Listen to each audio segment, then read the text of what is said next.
찬양 가사는 주님 앞에 나와 예배드립니다, 경배드립니다 라는 그런 찬양 가사인데 왜 마음이 찡할까요?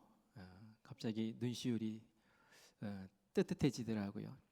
왜냐하면 주님 앞에 나와 예배드리는 것이 하나님 기뻐하시는 것이고 또 나에게 생명과 같은 것이기 때문인 줄 믿습니다. 오늘 이 자리에 함께 하신 우리 성도님들 예배에 집중이 되십니까? 이 자리에서 딴 생각하시면 안 되고 딴짓 하시면 안 됩니다.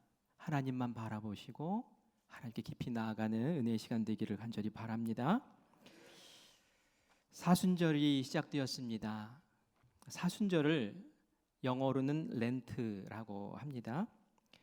근데 고대 영어예요. 고대 영어, 지금은 쓰지 않는 영어입니다. 그것을 현대 영어로 바꾸면 스프링이라고 해서 봄을 이야기하는 거예요. 왜냐하면 사순절은 항상 봄에 진행이 되거든요.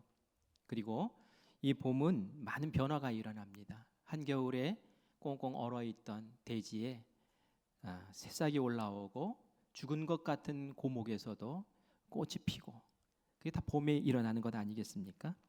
그래서 우리 고목과 같이 또 꽁꽁 얼어있는 우리의 영이 다시 주님 앞에서 살아나고 회복되고 꽃피고 변화되는 그런 아름다운 역사가 이 사순절 기간에 있기를 원합니다 하는 그런 마음으로 우리가 주님의 부활을 준비하며 보내는 절기인 줄 믿습니다. 그래서 경건하게 또 세속적인 욕망도 절제하면서 더해서 예수님과 더 친밀하게 만나는, 그래서 예수님 닮아가는 은혜의 그러한 시간으로 여러분들이 꼭 삼으시기를 바랍니다. 성경을 읽다 보면 하나님이 우리를 참 사랑하시는구나 라는 것을 이곳저곳에서 발견을 하게 됩니다. 그런데 그 사랑의 많은 표현 가운데 이것이 정말 진정한 사랑의 표현이구나 하고 느껴지는 것이 있다면 그것은 하나님이 우리와 함께 하신다라는 것입니다. 하나님은 우리와 함께 하기를 원하세요. 왜? 사랑하니까. 사랑하면은 함께 하고 싶어요. 연애하다가 결혼을 왜 합니까? 결혼한 거 후회하십니까? 결혼을 왜 하죠? 결혼하는 이유는 함께 살고 싶어서, 함께 있고 싶어서 그런 거죠. 사랑하니까 그런 거예요. 우리가 교회 다니는 이유가 무엇입니까? 간단하게 말하면 구원받기 위해서라고 표현할 수 있죠. 구원이라는 것은 무엇입니까? 죄를 지은 사람이 지옥으로 갈 수밖에 없는데 예수님께서 십자가에 보혈을 흘리시면서 우리를 속죄하심으로 우리가 그것을 믿으면 우리가 천국 백성이 되고 천국으로 가게 되는 은혜를 예수님께서 베푸신 줄 믿습니다. 그리고 그렇게 되는 것을 우리가 구원이라고 말하죠. 그런데 이 구원을, 진리를 가르치는 곳이 바로 교회고요. 그리고 이 구원에 감사해서 하나님 감사합니다 하면서 주님 앞에 나아가는 것이 바로 예배고요. 내가 받은 이 은혜, 이 선물이 너무 좋아서 나만 알고 있으면 안 되겠다, 알지 못하는 사람에게 전해야겠다, 그게 바로 선교고 전도인 거예요. 그리고 우리가 이 세상 사는 동안 그 사명 감당하라고 우리에게 힘 주시고 능도 주시는 줄 믿습니다. 그리고 나서 우리는 천국에 가겠죠. 신앙생활의 결말, 신앙생활의 이제 종점이 천국이에요. 근데 그 천국이 어떤 곳입니까? 그것은 바로 하나님과 영원히 함께 있는 곳이죠. 그래서 이 신앙이라는 것은 다른 게 아니에요. 우리도 하나님과 함께 하고 싶습니다. 하나님과 영원히 함께 하고 싶습니다. 하나님이 우리와 영원히 함께 하고 싶은 것처럼 우리도 주님과 함께 하고 싶습니다. 이 고백하는 것이 바로 신앙생활이라는 겁니다. 그런데 하나님과 함께하면 우리에게 형통함이 있어요. 우리 요셉의 이야기를 보면 금방 알 수 있죠. 요셉이 형들의 시기를 받고 이집트로 노예로 팔려갔고 또 거기에서 주인의 눈에 잘 들어서 가정 총무 역할을 하다가 주인 마님이 유혹하는 것을 뿌리쳤다가 모함을 받고 감옥에 갇히고 위기의 순간순간들이 있었지만 결국은 어떻게 됩니까? 이집트의 총리로 일어서는 것을 보게 돼요. 그런데 그 인생의 위기 때마다 주시는 말씀이 있었어요. 성경에 꼭 위기가 있으면 그 이야기를 집어넣더라고요. 우리 창세기 39장 2절과 3절 같이 읽습니다. 여호와께서 요셉과 함께 하심으로 그가 형통한 자가 되어 그의 주인 애굽 사람의 집에 있으니 그의 주인이 여호와께서 그와 함께 하심을 보며 또 여호와께서 그의 범사에 형통하게 하심을 보았더라. 아멘, 아멘. 하나님이 함께 하시면 어떤 일이 벌어집니까? 형통하게 됩니다. 노예로 팔려가도 가정 총무가 되고요. 감옥에 들어가도 총리로 다시 꺼내 올려 세우시는 은혜가 있습니다. 하나님께서는 우리와 함께 하시면서 모든 악한 것조차도 선으로 뒤집어 바꾸시고 결국은 합력해서 선으로 이루시는 능력자이심을 믿습니다. 그래서 우리가 하나님과 함께 한다는 것이 복인 거예요. 하나님이 나와 함께 해주신다는 것이 형통의 복인 줄 믿습니다. 이걸 깨닫는 것이 은혜지요. 그래서 우리가 나도 하나님과 친밀하게 함께 가야겠구나라는 그러한 결단도 하게 돼요. 그런데 요셉의 이야기에서 우리가 그런 것을 알고 깨닫지만 좀 아쉬운 게 있어요. 뭐가 아쉬움이냐면은 나도 그렇게 하나님과 친밀하게 가까이 지내면서 하나님과 형통을 누리고 싶은데 방법은 뭐야? 라는 거예요. 요셉이 어떻게 해서 하나님과 친밀하게 되었는지, 어떻게 해서 요셉에게 하나님이 함께하게 되셨는지 그거에 대한 설명은 전혀 나오지가 않습니다. 그래서 답답한 거예요. 그런데 성경을 더 읽어 내려가다 보면 하나님이 우리와 어떻게 함께 하시는지 그 모습들을 보여주고 있어요. 첫 번째는 말이죠. 위에서 내려다 보시며 함께 하셨어요. 두 번째는 앞서 가시면서 앞에서 우리와 함께 하셨어요. 세 번째는 우리 곁에서 함께 하셨어요. 그리고 마지막은 우리 안에서 함께 하십니다. 성경 말씀을 좀 볼게요. 모세가 이스라엘 백성들을 인도해요. 모세는 구약시대 사람이잖아요. 그때 이집트에서 광야로 이스라엘 백성들 60만 대군을 이끌고 나왔어요. 정말 막막했어요. 이들을 어떻게 먹이고 어디로 가야 될지 무엇을 해야 할지 알 수 없을 때에 하나님께서는 그들에게 무엇을 주셨죠? 구름 기둥, 불 기둥. 그게 뭐냐면 내가 너희와 함께하는 거야. 그 불기둥, 기름 기둥을 보면서 내가 너희와 함께하는 것을 눈으로 봐. 너희들이 믿음이 얼마나 연약하니 봐라는 거예요. 기적이라는 것은 금방 있다가 금방 잊혀지지만 구름 기둥, 불 기둥은 이스라엘 백성들이 광야 40년 동안을 다닐 때에 사라지지 않고 늘 그들과 함께 하시면서 하나님이 동행하신다는 것을 알려주신 그러한 증표였어요. 그런데 이 구름 기둥과 불 기둥은 그들 앞에서 인도하셨습니다. 우리 출애굽기 13장 21절 22절 같이 읽습니다. 여호와께서 그들 앞에서 가시며 낮은 구름 기둥으로 그들의 길을 인도하시고 밤에는 불 기둥을 그들에게 비추사 낮이나 밤이나 진행하게 하시니 낮에는 구름 기둥 밤에는 불 기둥이 백성 앞에서 떠나지 아니하니라. 아멘. 하나님께서 앞에서 이끌어 가시는 거예요. 지켜주시고 인도해 주시고 그렇게 함께 하셨습니다. 그런데 신약으로 넘어가 볼까요? 신약으로 넘어가면 하나님이 우리와 함께 하시는 방법을 좀 달리 사용하셨어요. 그것은 바로 예수님을 보내시는 것이었죠. 마태복음 1장 23절 말씀 같이 읽습니다. 보라 처녀가 잉태하여 아들을 낳을 것이요 그의 이름은 임마누엘이라 하리라 하셨으니 이를 번역한즉 하나님이 우리와 함께 계시다 함이라. 아멘. 예수님 보내시면서 그 이름을 임마누엘이라 해라라고 이사야서에서 이미 예언을 하셨는데 임마누엘의 뜻이 뭐예요? 하나님이 우리와 함께 계시다라는 거예요. 예수님을 보내신 것은 내가 너희와 함께 하려고 보내는 거야 라는 것이죠.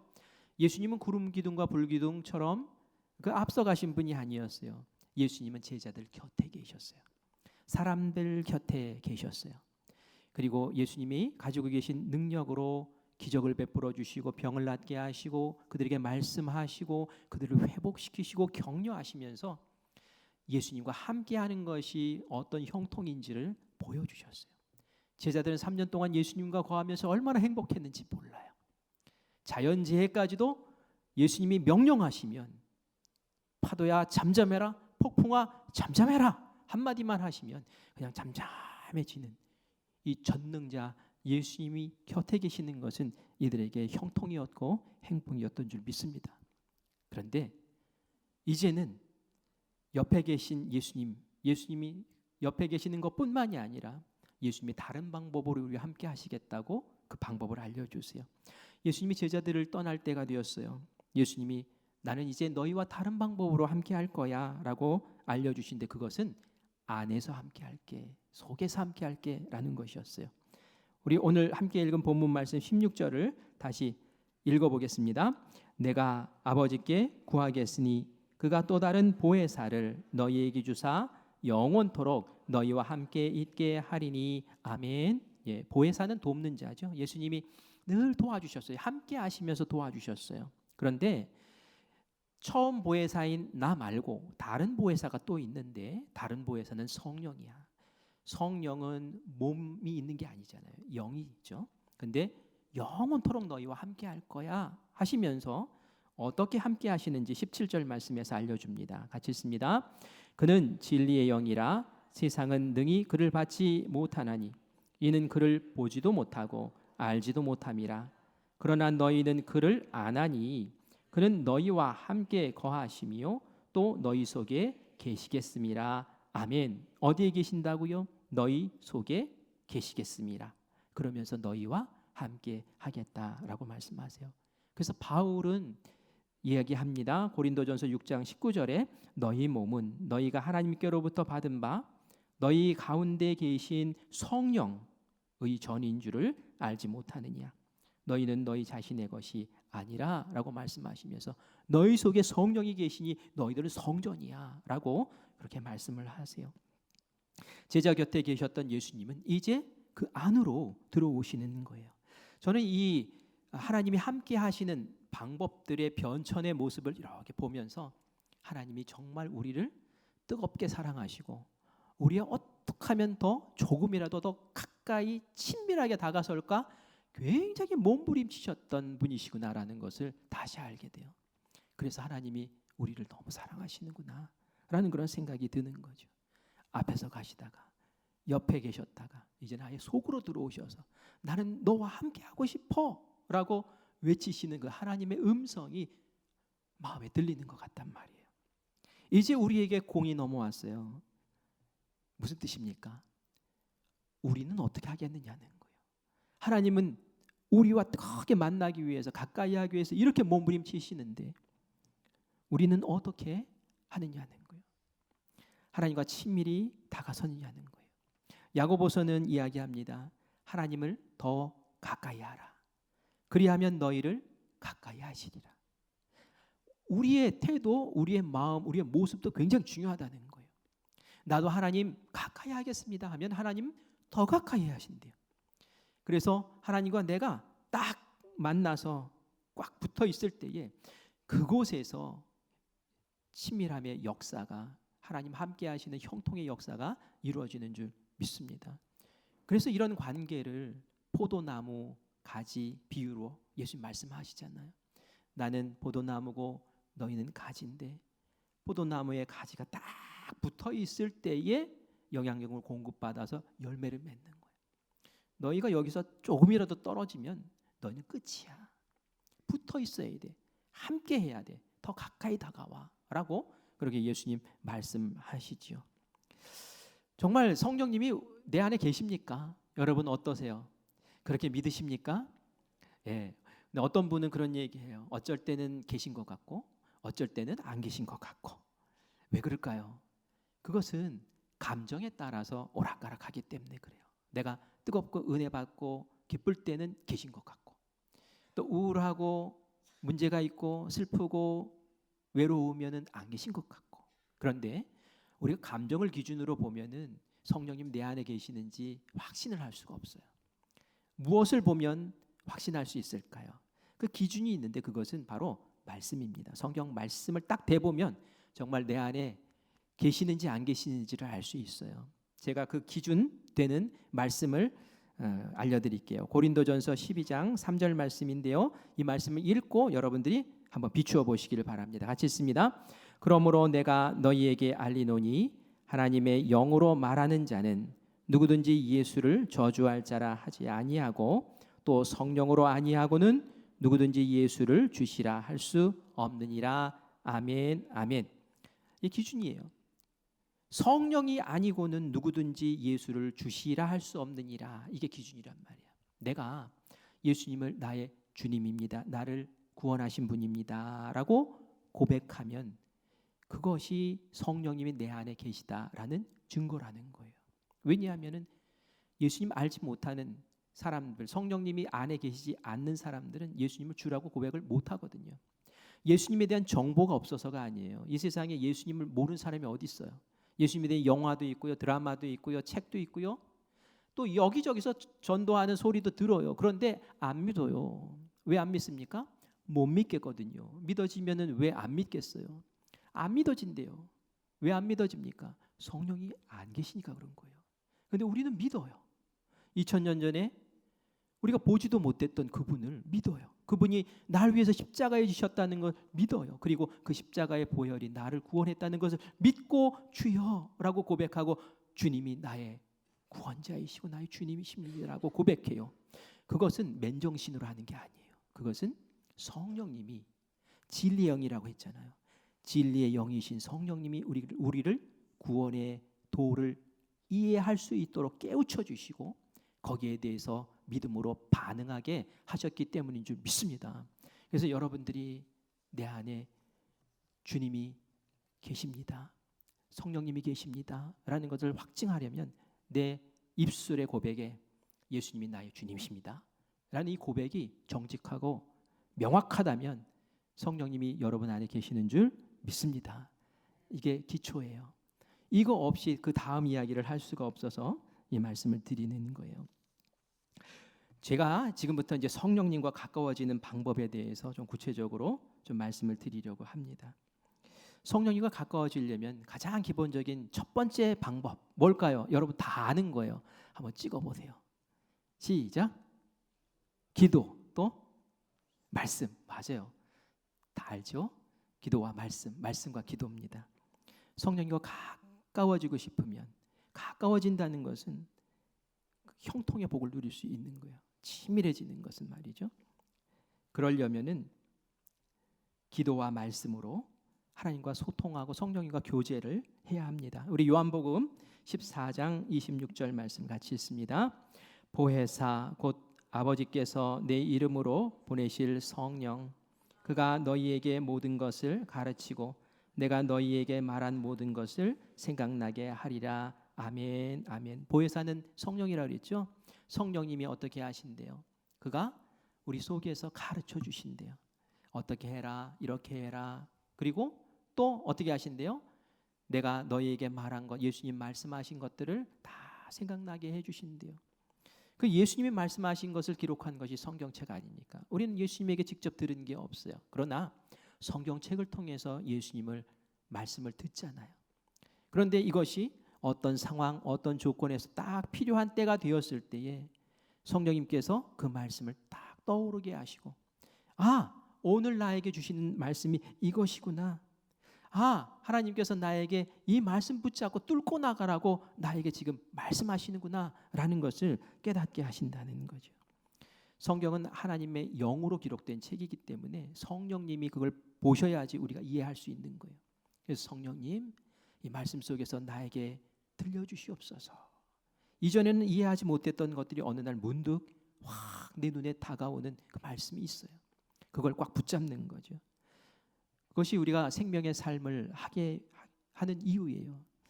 지난번에 제가 우리 성도님들에게 생명의 삶 꼭 합시다라고 말씀드리고 우리 속회도 생명의 삶으로 좀 나누도록 합시다 했더니 생명의 삶 다 나가버렸어요. 로뎀의 카페에 제가 더 들여놓으라고 해서 지금 또 쌓아놨습니다. 아직 내가 생명의 삶 아직 구입하지 못하고 아직 안 하고 있으면 도전하세요. 이 사순절 기간에 예수님 닮기 원합니다. 하나님이 가까이 오신 것처럼 나도 가까이 갈게요. 그런데 가까이 가는 방법 가운데 내 생명의 삶 붙잡고 말씀 붙잡고 나아갈게요 하는 그런 도전과 열정과 그런 태도가 우리 가운데 있기를 간절히 바랍니다. 기도하면 성령님과 대화가 이루어져요.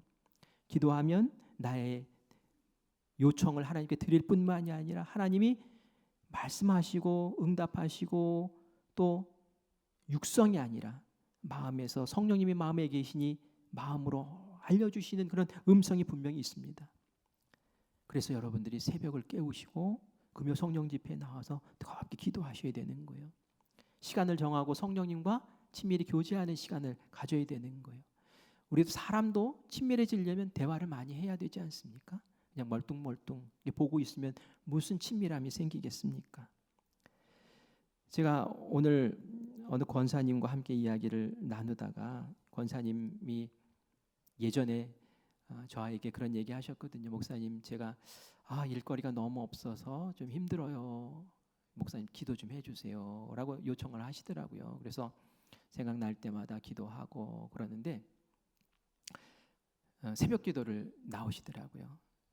근데 새벽에 사실은 운전 때문에 좀 어려워서 어둑어둑 하잖아요. 그러니까 이게 불안해서 새벽 기도를 못 나오셨었어요. 그런데 새벽에 자꾸 보이시더라고요. 오늘 제가 물어봤어요. 어떻게 지내세요? 그랬더니 목사님 일이 너무 많아서 힘들어요 라고 할 정도로 일거리가 너무 많아졌대요. 그리고 자녀도 형통한 일이 생기고 요즘 새벽에도 보이고 금요 성령 집회 때도 보여요. 그랬더니 하나님이 은혜 주셔서 나올 수밖에 없어요. 몇 시에 주무세요? 물어봤어요. 9시에 자요. 왜요? 새벽 기도 나오려고. 하나님께서 새벽 기도를 사모하고 또 기도하고 어떻게 해서든지 하나님과 더 가까이 가려고 친밀하게 애쓰면 하나님 만나 주십니다. 그리고 풀어주시고 열어주시는 은혜를 반드시 베푸시는 줄 믿습니다. 우리 성도님들 새벽에 좀 많이 나오세요. 내 갈증이 있으면 갈급함이 있으면 나오세요. 하나님께 가까이 가고 싶고 형통함을 누리고 싶으면 새벽에 나오세요. 왜 제가 새벽 기도를 얘기하느냐면 말이죠. 새벽에 기도하면은 영의 눈이 열려요. 제가 오늘 청년부에게 설교하려고 하는 게 그 이야기를 하려고 하는데 엘리사 선지자가 아람 군대가 쳐들어왔을 때에 그 종이 그것을 보고 막 기겁을 하면서 난리를 칩니다. 그런데 이 엘리사 선지자가 딱 기도하면서 영의 눈이 딱 열리니까 하나님의 군대가 보이는 거예요. 그러면서 두려움이 다 사라지고 문제가 싹 해결되는 그런 역사가 일어나요. 새벽에 기도하면서 영의 눈이 확 열리면 그 하루의 모든 삶이 열린 눈으로 바라보면서 산이 얼마나 힘이 있고 능력이 있고 행복합니까? 그런데 새벽에 영의 눈이 열리지 않고 육신의 눈으로 두려움과 염려 속에서 하루를 종일 살다가 잠자리에 드는 그 시간에 하나님 이런 죄 저질렀어요. 저렇게 잘못 살았어요. 하나님 회개하오니 용서해 주세요. 이런 기도 드리면서 하루를 마치겠느냐는 거예요. 그게 아니라 새벽에 깨어서 말씀 보고 새벽에 깨어서 기도하며 영의 눈을 활짝 열어놓고 그리고 승리의 길을 걷는 여러분들 되시기를 간절히 축원합니다. 그리고 두 번째 방법, 예수님과 친밀해지는 방법, 성령님과 가까워지는 두 번째 방법은 수시로 생각날 때마다 죄를 회개하고 거룩한 삶으로 주님을 만나는 거예요. 성령님을 근심하게 하지 않는 거예요. 우리 에베소서 4장 30절 말씀을 같이 읽습니다. 하나님의 성령을 근심하게 하지 말라.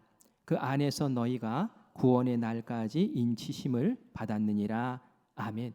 성령을 근심하게 하지 말래요. 성령이 근심하는 건 또 뭘까요? 성령님 근심하는 거 여러분 느껴보신 적 있습니까? 저는 느껴봤어요. 자, 예배를 꼬박꼬박 잘 들으시던 분이 어느 날 친구들과 어울려 놀러 갔어요.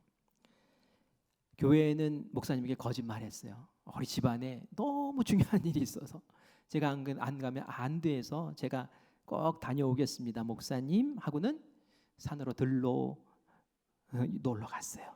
그러면 마음이 편할까요? 마음이 불편해요. 꼭 뭔 일이 있을 것만 같아요. 이 차가 어떻게 되는 거 아닌가? 내가 산에서 굴러 떨어지는 거 아닌가? 불안한 마음이 들고 찜찜한 마음이 듭니다. 왜 그럴까요? 성령님이 근심하셔서 그런 거예요. 거기에 예수님 안 믿고 같이 간 사람들은 그런 걱정합니까? 그런 염려 절대로 안 해요.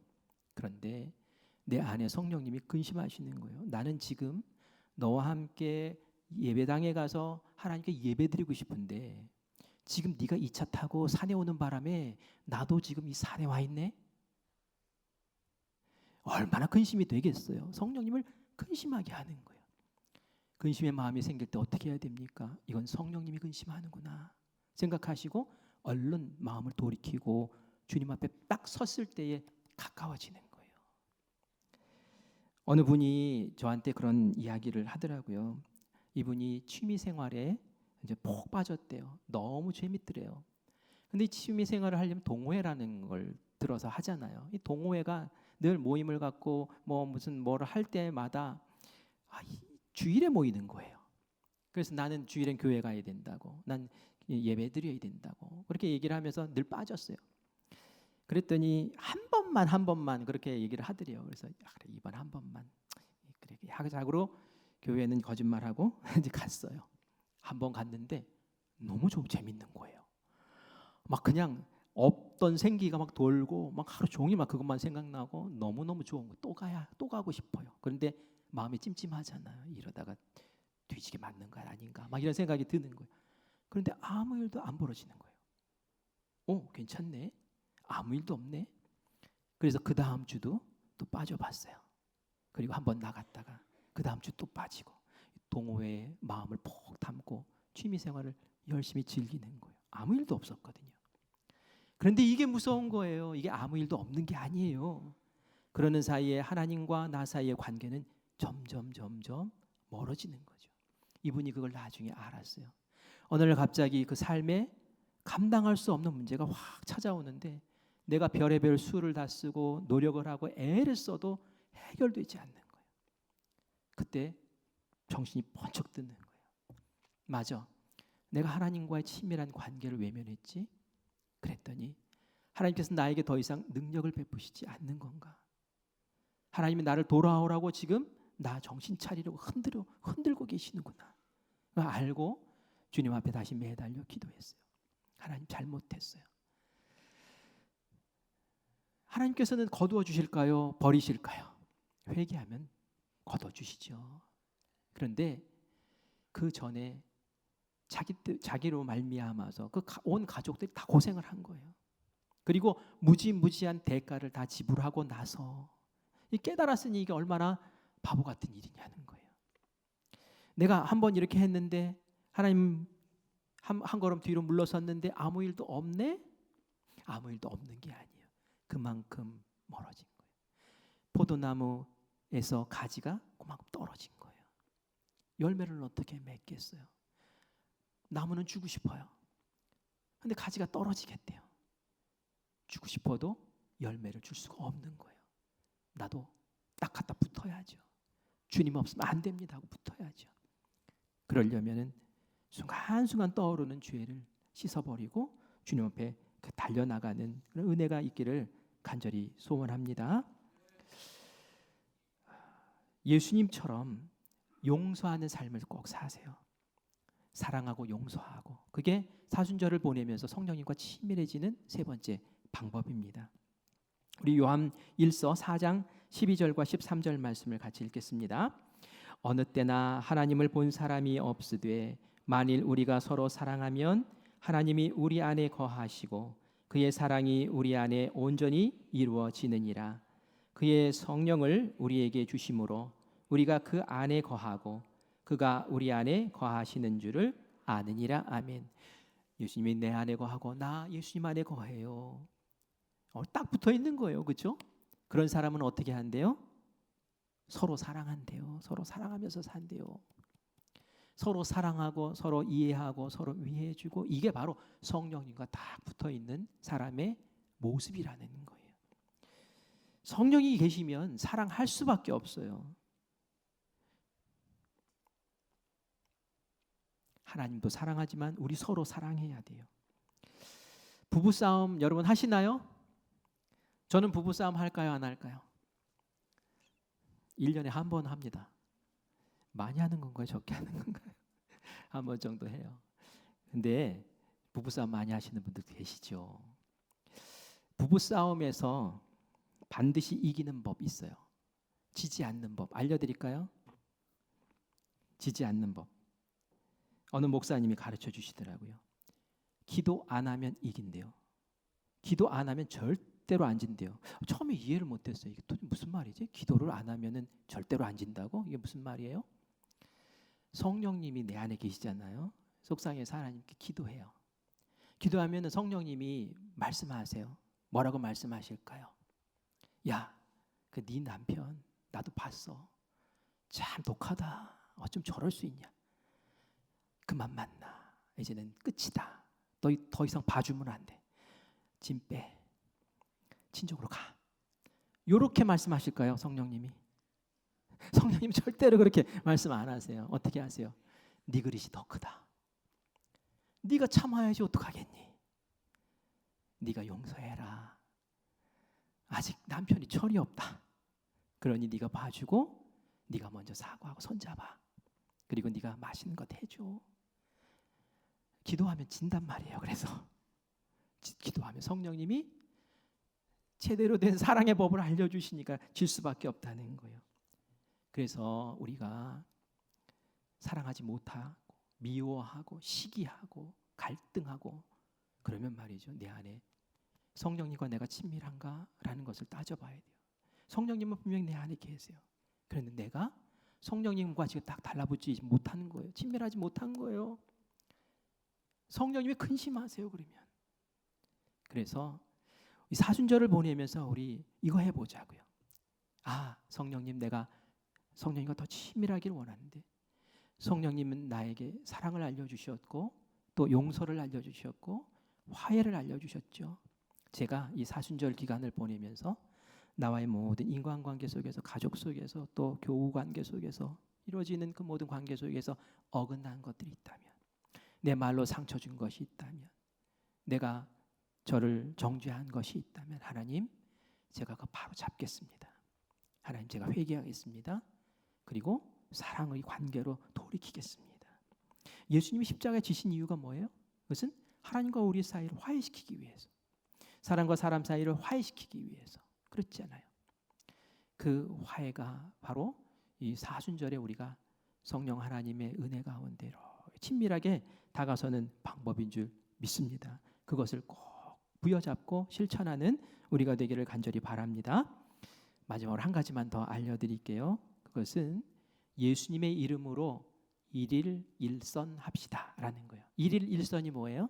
하루에 한 가지씩 우리 착한 일 좀 하자는 거예요. 그런데 그것이 세상 사람들이 하는 착한 일이 아니라 예수님의 이름으로 하는 주님께서 주시는 마음으로 하는 착한 일을 좀 하자는 거예요. 신앙생활은 머리로 하는 게 아니라 몸으로 하는 겁니다. 그렇죠? 그래서 우리에게 하나님의 마음 주셨을 때 그 마음을 실천하면서 성령님과 더 친밀해지고 더 다정해지고 더 깊어지는 거예요. 우리 빌립보서 2장 13절 말씀 함께 읽겠습니다. 너희 안에서 행하시는 이는 하나님이시니 자기의 기쁘신 뜻을 위하여 너희에게 소원을 두고 행하게 하시나니 아멘 아멘. 여기도 보니 너희 안에 행하시는 우리 안에서 행하시는 분이 하나님이시래요. 성령님이 그렇게 행하시는 거예요. 그런데 성령님이 뭘 행하셔요? 행하시는 것을 보니 하나님이 기뻐하시는 그 뜻, 뭔가 하고 싶으신 그 뜻을 우리에게 소원으로 담아주신다는 거예요.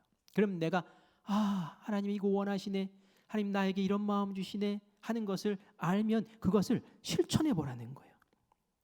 하나님이 가장 기뻐하시는 것이 뭘까요? 우리에게 어떤 소원을 가지고 계실까요? 그것은 영혼 사랑하고 영혼 구원하고 선교하고 전도하고 또 어려운 사람들 살펴주고 하는 것이 하나님의 마음 아니겠습니까? 그런 마음을 내 마음에 싹 주셨을 때에 그것을 외면하지 말고 실천하고 행하는 그러한 사순절이 되기를 간절히 바랍니다. 우리 민경호 장로님이 얼마 전에 저에게 말씀을 하셔요. 목사님, 제가 선교 헌금을 드리려고 하는데 이 선교 헌금으로 아블랑 사방 교회를 좀 도왔으면 좋겠습니다 라고 얘기해요. 아블랑 사방 교회가 무슨 교회일까요? 필리핀에 있는 민경호 장로님이 봉헌하셨던 교회예요. 그래서 단기 선교를 우리가 다녀올 때에 이번에 그 아블랑 사방교회도 갔어요. 그 아블랑 사방교회 시골에 있는 교회인데요. 그곳에 벌써 많은 사람들이 모여서 이제 2년밖에 안 되는데 많은 사람들이 모여서 함께 예배드리는 그런 모습을 보면서 기뻐했어요. 장로님이 너무 그 자리에서 은혜 받으셨어요. 그래서 앞에서 이제 말씀을 하셨어요. 하나님이 같이 예배드리는데 제 마음에 그런 마음을 주십니다. 이 교회가 선풍기만 틀고 너무 더운데 제가 에어컨을 헌물하고 싶습니다. 하나님 주신 마음입니다. 그러면서 이야기를 하셨어요. 그런데 거기에 에어컨을 놓기가 어려운 거예요. 왜 어려우냐면 막 전신주를 세우고 막 전기를 끌어와야 되고 막 그런 거예요. 그리고 에어컨 돌리면은 전기세 낼 돈이나 있을지 모르겠어요. 그래서 이건 흐지부지 될래나 보다라고 하고 저는 잊어버리고 접었어요. 그런데 장로님이 그런 얘기를 하시더라고요. 에어컨은 아니더라도 우리가 같이 식사했던 그 장소, 그 예배당 나와서 한 편에 그 예배당 그 뒤편에 이렇게 블럭 쌓고 이렇게 어스름하게 지어놓은 식당이 하나 있었거든요. 바닥은 그냥 흙바닥이고 그걸 보니 마음이 아프신 거예요. 이 공간도 잘 꾸며놓으면 좋은 공간으로 활용할 수 있을 텐데 그거 위해서 제가 좀 물질을 이제 선교 헌금을 하고 싶습니다. 그렇게 하시라고. 근데 제가 장로님 형편을 알아요. 여러분 지금 얼마나 경제적으로 어렵습니까? 우리나라를 이끌어 나가는 많은 기업들 그 위에서 잘라 보면은 그 위에 경영을 하시는 분들 다 이구동성 하는 얘기가 뭐예요? IMF 때처럼 어렵다는 거예요. IMF 때처럼 더 어렵다고. 사실 우리 장로님도 그 물질을 드리는 것이 참 어려웠을 거예요. 다 이렇게 건설 경기가 얼어 있는 상태이기 때문에. 근데 마음에 그런 생각이 드는 거예요. 하나님 주신 마음인데 이걸 내가 소멸할 수는 없는데 마음 변하기 전에 뭐라도 해야 될 텐데 하는 마음으로 그렇게 헌물을 하셔서 그 물질을 제가 선교사님에게 보내드리고 여차여차한 일이 있었으니 잘 지어주세요. 그리고 그곳에 아름다운 하나님의 나라 역사가 일어나게 해주세요. 라고 그렇게 전달을 할 수 있었습니다. 제가 물질을 드렸습니다. 뭐 했습니다 하면서 여러분들에게 헌물을 강조하고 이런 게 아니에요. 뭘 지금 얘기하고 싶은 거냐면 하나님이 주신 마음. 그 마음을 잃어버리지 않으려고 몸부림치고 애쓰고 그것을 어떻게 삶으로 실천할까 하는 그 몸부림치는 그 마음을 하나님께서는 기뻐하실 줄 믿습니다. 그리고 우리 모든 사랑하는 성도님들도 사순절에 그걸 생각해 보세요. 하나님 오늘은 나에게 하나님 어떤 소원을 주시고 내 삶에서 펼치기를 원하십니까? 하나님께서 분명히 주실 거예요. 오늘은 이 사람 좀 만나봐. 오늘은 누구랑 밥 좀 먹어봐. 오늘은 이렇게 해봐 하면서 그러면 외면하고 잊어버리지 마시고 하나님 이름으로 예수님 이름으로 제가 한번 해볼게요. 그래서 하루에 한 가지라도 선한 일들을 한번 실천해 나가시면서 이 사순절을 예수님과 더 친밀히 그리고 예수님 만나고 하나님께 형통함을 누리는 그런 복된 우리 모두가 되기를 간절히 축원합니다. 그래서 우리 사순절 보내면서 여러분들에게 아주 실천적인 거 몇 가지 점검해 드릴게요. 작년에도 우리 쓰담쓰담이라는 거 했어요. 쓰담쓰담이 뭐죠? 하나님의 말씀을 쓰면서 담고 마음의 말씀을 담고 하나님의 말씀을 쓰면서 그 뒤에 있는 담은 리을 미음 받침이에요. 뭐예요? 예수님을 담고 이런 거예요. 그래서 성경 말씀을 쓰면서 마음의 말씀 담고 예수님 담고 이렇게 하는 건데 작년에는 우리가 시편과 전도서를 잠언을 했어요. 그랬더니 시편이 길잖아요. 막 힘들어 하시더라고요. 그래서 올해는 부담을 줄이면서도 복음의 정수가 담겨 있는 이 로마서를 함께 하려고 해요. 이 로마서는 16장밖에 안 돼요. 그래서 하루에 한 장님만 써도 16일이면 끝나요. 사순절은 40일이잖아요. 여러분들이 나누어서 쓰시면 되는데 로뎀 카페에 제가 필사 노트를 하나 준비하라고 그랬어요. 그래서 한쪽에는 성경, 한쪽에는 빈칸이 있어요. 그래서 옆을 보시면서 묵상하시면서 기록하시면서 매일매일 하나님의 말씀을 마음에 새기시기를 바라요. 분명히 말씀 쓰다가 은혜 받을 거예요. 이 말씀 오늘은 이 말씀이 나의 마음에 확 다가서네. 하나님 오늘 이 말씀으로 나에게 말을 거시는구나. 대화하시면서 기도하시면서 여러분이 예수님 닮아가는 그 길을 함께 걷기를 바라요. 사순절에 쭉 쓰시다가 고난주간이 되면 모을 거예요. 다 모아서 앞에다 하나님 앞에 제가 사순절에 이렇게 주님 만나려고 애썼으니 하나님 이거 받으세요 하면서 봉헌할 겁니다. 우리 모든 성도님들 참여해 주시기를 바라요. 그리고 이 로마서 필사 노트를 굳이 안 사셔도 돼요. 여러분 공책에다 쓰셔도 되고.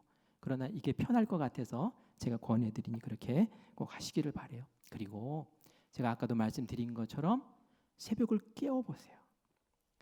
새벽을 깨우기 위해서 9시에 주무신대잖아요.